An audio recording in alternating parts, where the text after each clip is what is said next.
Kvepalų kūrimo proceso pati pradžia, tai žinoma, yra idėja kažkokia iš tikrųjų. Turi sugalvojimą, kokių kvepalų jis norėtų, kokius kvepalus jis norėtų sukurti. Tam reikalingas receptas. Receptas sukuriamas labai paprastai. Tam reikia blanknoto, tušinuko arba kompiuterio šiais laikais. Tam reikia nosies ir tam reikia esencijų. Nes iš principo kiekvienas parfumeris naudojasi popierinėmis juostelėmis, va tokių senovinių, bet patikrintų būdų, kurios išmirko esencijose ir iš jų sukuria tam tikrą kvapo eskizą, kuriuo vadovaudamasis jis paskui atsirenka esencijų proporcijas tame kvape, tas esencijas paskui miksuoja ir iš to išgauna būtent kvapą, kurį užsirašo ir pagal jį paskui kūrė kvepalus.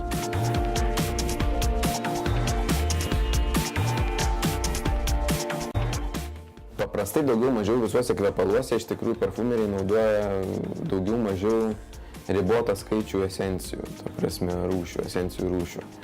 Ten tarkim iš gėlių, ten jazminai, rožės, irisai, gvazdikai kokie nors, iš bazinių natų gintaras, ten koks nors benzoinas, medžiai ir taip toliau.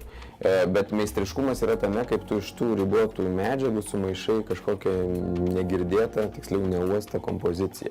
Bet aišku, yra visokių keistų medžiagų, kurių kartais įdedama ir apie kurias net nenutuokia žmogus. Pavyzdžiui, yra iš kačių liaukų tokia išgaunama esencija, vadinasi civetas. Ir tarkim, viena siaubingai smirda, žalais, sisalais, ar kuo čia, kaip čia pavadinti. O kvapui jinai naudinga tuo, kad fiksuoja kvapo kompoziciją, pavyzdžiui, ir jau rezultate tam gatavam kvape tu to tiesiog nesuodi tos marės, jos nėra, neišnyksta. Neišvengiamai kiekvienose kvepaluose yra smirdančių dalių įdedama, nes smirdančios dalys suteikia kvepalams sekso, taip vadinamo. Pavyzdžiui, muskusas, jisai yra iš tikrųjų sekrecinės liaukos tam tikrų gyvūnų. Bet kvepaluose jos sukuria tokį efektą, norisi juos kvepinti. Ir žmogus pasikvepinės kvepalais tada traukia, tarkim. Tai čia galbūt tokios keisčiausios dalys. Keisčiausios dalys yra susijusios su visokiom išskyrom, paprastai gyvūnų, bebrų, delfinų, banginių, kačių ir panašiai.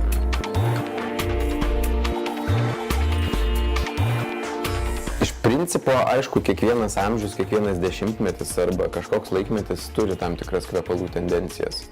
Tarkim, 19 amžiaus pabaigoje, 20 pačioj pradžioj buvo madingi kažkokie gėliški kvapai. Paskui atsirado sintetinės esencijos, kurios padarė perversmą ir revoliuciją parfumerijoje, tarkim, Prancūzijoje, tai Chanel numeris 5 yra puikiausias pavyzdys. Nors tai nebuvo pirmi sintetiniai kvepalai, bet iš principo požiūris į kvepalus pasikeitė ir tarkim, nuo to prasidėjo tokių abstrakčių kvepalų era. Nes šiais laikais iš principo ieškoma kitų kelių ir, pavyzdžiui, tarkim, molekulinė parfumerija yra labai perspektyvi kaip ir molekulinė virtuvė. Ir, tarkim, kažkokia viena išgauta molekulė kvapo gali atstoti visą buketą, visą puokštę kvapų.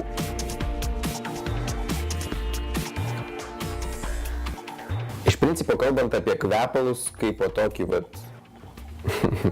produktą, kurį kažkas nori pirkti arba nenori pirkti, tai sėkmę lemia ne tik kvapas, ne tik esencija visa, kuri yra viduje, tas skystis, bet ir kiti dalykai. Ir tarkim, komerciniuose kvepaluose tai labai svarbu visų pirma yra ne tiek pats tūris, kuris dažnai gana nedaug kainuoja jį pagaminti, kiek visas anturažas aplinkui. Tai reiškia, kad pagal užsakymą koks nors sukurtas buteliukas ypatingas. Tai reiškia, kad tas kvapas galbūt nuspalvintas kažkokia specifinė spalva. Tai reiškia, kad sukurta kokia nors ten pritrenkianti etiketė arba šilkografija. Tai reiškia, kad aplink tą kvapą yra sukurta visokių legendų ir tai reiškia, kad kažkokia nors žvaigždė bus paimta jį reklamuoti. Ir štai Angelina Jolie purškėsi tais kvepalais ir supras, kad tie kvepalai jau yra kažkokie ypatingi. Kalbant apie nišinę parfumeriją, yra šiek tiek kitaip, nes kadangi pats kvapas yra meninė išraiška, tai jau visa kita yra, na, žinoma, daroma su stiliumi, bet neinvestuojant į tai daugybę pinigų. Tai tarkim yra galbūt koks nors paimamas šabloniškas buteliukas, bet dizaineris jam sugalvoja kokį nors akcentą, arba kamštuką sugalvoja ypatingą, arba apsiriboja ypatingų lipdukų, arba neypatingų lipdukų, čia vėl nuo koncepcijos priklauso. Žodžiu, nišinė parfumerija yra konceptuali parfumerija. Nuo senų laikų yra pastebėtas vienas labai juokingas dalykas ir čia dar vienas garsus parfumeris, Brokaras, man atrodo, Rusijoje, kažkaip padarė tokį eksperimentą, jis į labai gražius flakonus supylė, nu, tarkim, ten kažką nieko ypatingo, kokį nors ten pigų aromatą ir tiesiog šalia, reiškia, gerą aromatą supylė į kažkokius netokius gražius flakonus. Rezultate atsitiko taip, kad, žinoma, pagrindinės klientės, kurios perka kvepalus moteris, taigi moteris puolė pirkti gražius flakonus. Ne gerą kvapą, o gražius flakonus. Tai iš to kažkaip vis dėlto vyrauja tokia nuomonė, kad tas komercinis klientas, jisai renkasi buteliuką, o ne kvapą. Kaip be būtų gaila.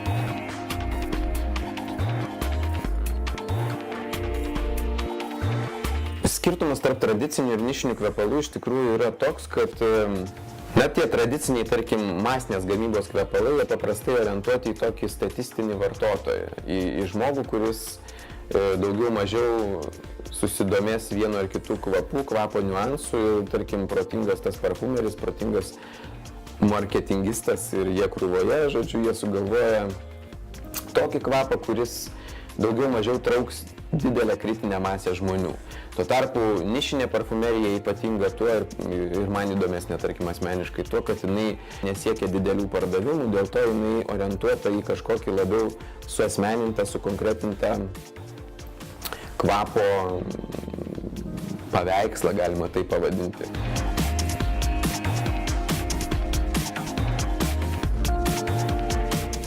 Kalbant apie kvepalų lytį, tai iš tikrųjų tai yra marketingistų sugalvotas triukas, kad geriau parduoti kvepalus. Kvepalai lyties neturi.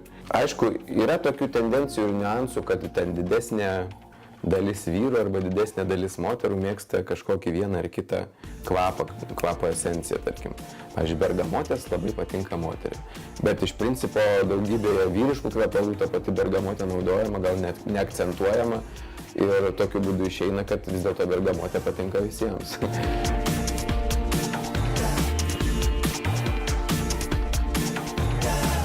Full Parfum tai yra mano sukurtas, sugalvotas brandas, po kurio vėliava vyksta visokie dalykai susiję su kvapais, visokie renginiai, reiškiniai ir panašiai.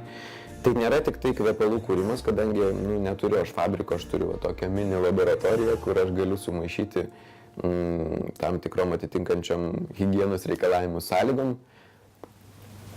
kažkokį kiekį kvapo, bet vėlgi nedidelį, nes viską darau rankomis, neturiu kažkokios specialios įrangos ir aparatūros. Tai susiję ne tik su konkrečiai kažkokiu komerciniu kvepalų gaminimu, tai yra susijęs su daugybė dalykų, pavyzdžiui, tarkim, kvapų paroda arba kvapų instaliacija arba kvapų seminaras, daugybė dalykų apriepiantis dalykas, tas yra Full Parfum.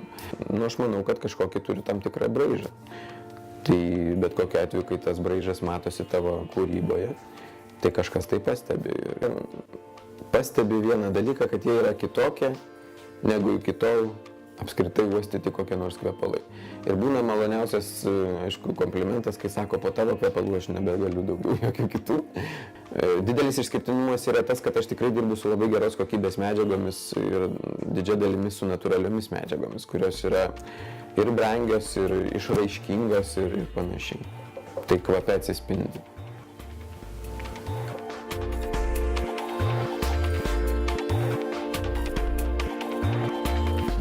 Lietuvai jau yra sukurtas kvapas, bet mano Lietuvos kvapas yra kitoks.